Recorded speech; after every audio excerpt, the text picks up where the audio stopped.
ஊரே அன்று சிவராத்திரி விழாவுக்காக தயாராகிக் கொண்டிருந்தது. திடீரென கேட்ட ஒரு பெண்ணின் அலறல் சத்தம் ஊர்க்காரர்களை சாலையை நோக்கி ஓடி வர செய்தது.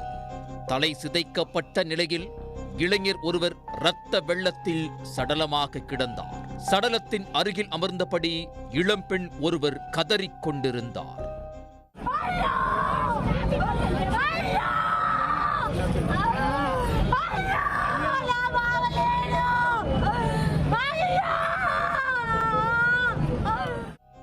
இந்த காட்சியை பார்த்தவர்கள் சாலை விபத்தில் சிக்கி அந்த இளைஞர் இறந்து போயிருக்கிறார் என்றுதான் நினைத்திருக்கிறார்கள்.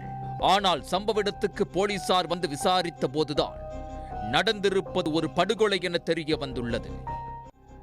சடலமாக மீட்கப்பட்டவர் விஸ்வநாத், 31 வயதாகிறது.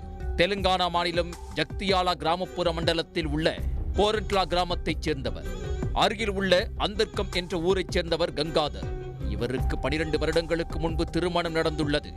மனைவி மற்றும் ஒரு மகள் உள்ளனர். கங்காதர் வெளிநாட்டில் தங்கி வேலை செய்து வந்திருக்கிறார். அவரின் மனைவி உள்ளூரில் பிள்ளைகளோடு வசித்து வந்திருக்கிறார்.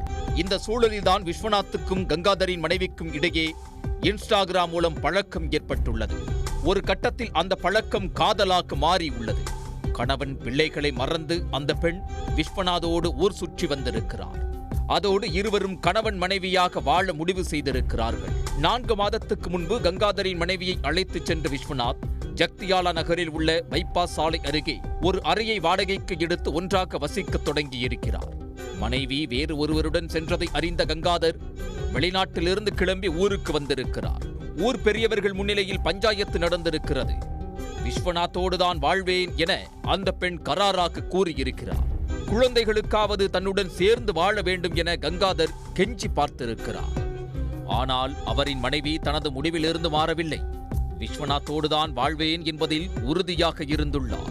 மனைவி செய்த துரோகம் ஒருபுறம் என்றால், தாயில்லாமல் பிள்ளைகள் தவித்தது கங்காதரை வெறிக்கொள்ள செய்திருக்கிறது. தனது குடும்பம் நாசமாக போனதற்கு காரணமான விஸ்வநாத்தை கொலை செய்து மனைவிக்கு பாடம் புகட்ட முடிவு செய்திருக்கிறார். சம்பவத்தன்று விஸ்வநாத்தையும் தனது மனைவியையும் நோட்டமிட்ட கங்காதருக்கு அவர்கள் இருவரும் சிவராத்திரியை முன்னிட்டு பைக்கில் வெளியே செல்வது தெரிய வந்துள்ளது. நண்பர்களை ஆட்டோவில் ஏற்றிக்கொண்டு அவர்களை பின்தொடர்ந்த கங்காதர் சாலையில் வழிமறித்து விஸ்வநாத்தை சரமாரியாக தாக்கிவிட்டு தப்பிச் சென்றிருக்கிறார்.